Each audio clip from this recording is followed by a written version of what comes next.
Hey everybody. Today I want to talk about a few different tips that you can utilize to stay on track as you are going through your new year, whatever goal you're working towards or whatever you are trying to achieve.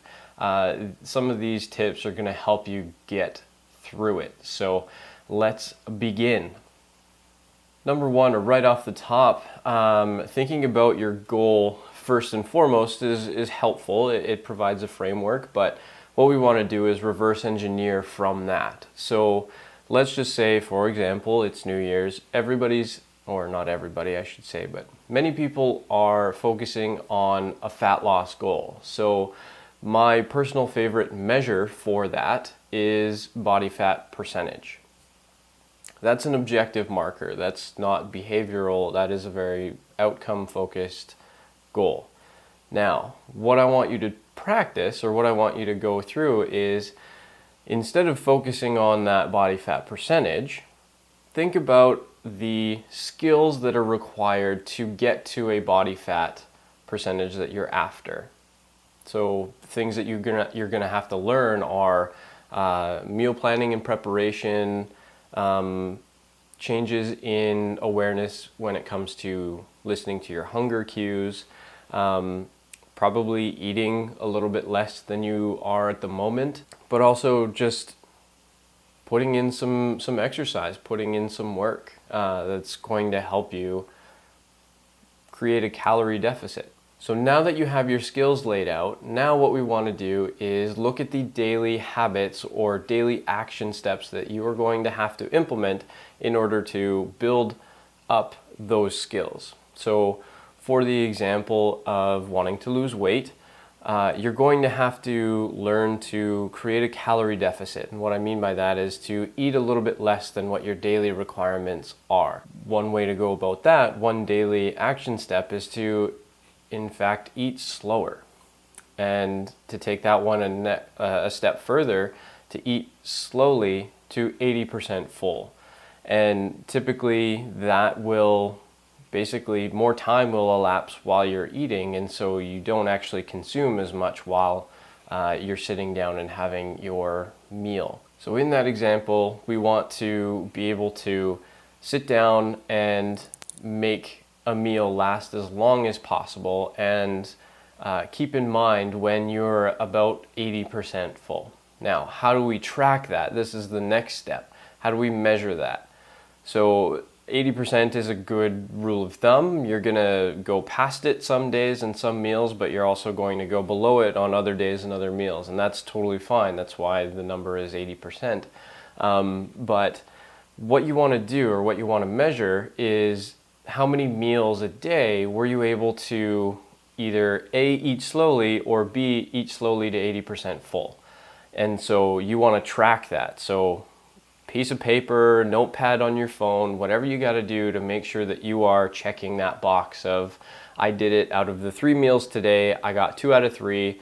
Over the course of the 21 meals of the week, hypothetically, I got 19. That's awesome. Now, another strategy that you can utilize is scheduling. So whenever your scheduled meal times are, if you're having breakfast at 7 o'clock in the morning, pull out your phone, set a timer for, not even set a timer, just set a running clock, and so you can time yourself and how long you're taking to eat.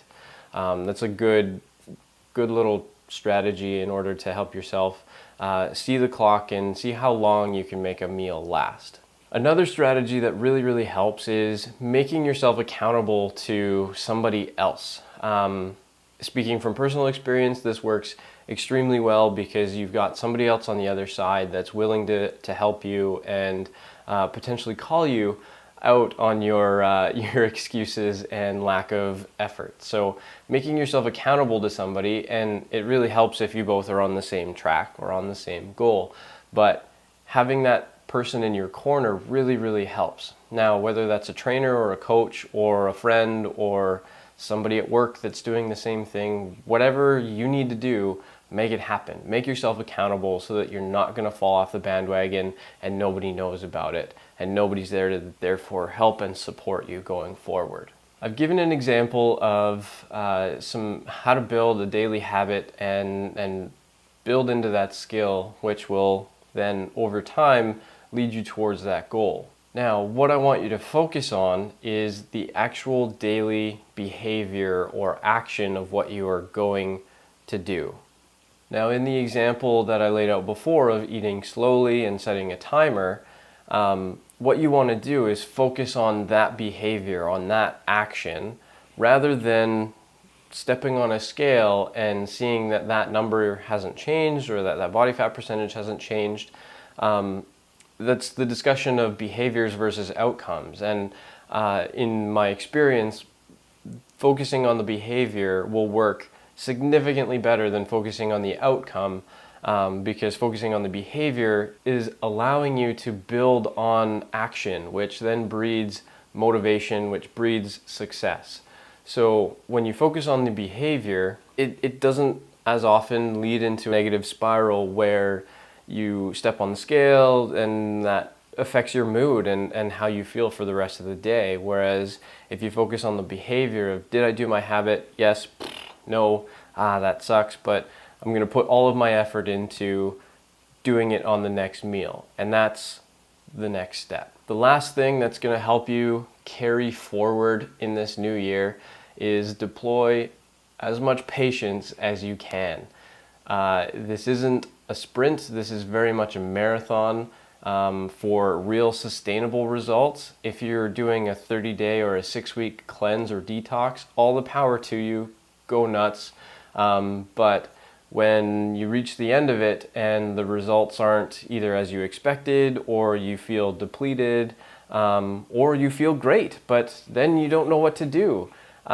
This is where where we come in, and we deploy patience and we create a sustainable plan so that you actually reach those results over the long term, instead of just doing 6-week bouts of different things and we don't actually know what's working because we're stopping all of the things, or we're doing all of the things at once. And so it's really hard to isolate a variable, whereas our approach is you focus on one daily habit or one daily action for 2 to 3 weeks, you build on that from there, and you start to notice results in a fairly short order. It's actually funny how that works. So that's all I wanted to share for you guys today. That's a few tips there to help you stay on top of your goals for 2019. I hope that you found value in them and that you're going to use them, because we use them on a daily basis and we know that they work. So if you have questions, please let us know and we will get to you as soon as we can. And until next time, have a great week and good luck with your goals in 2019.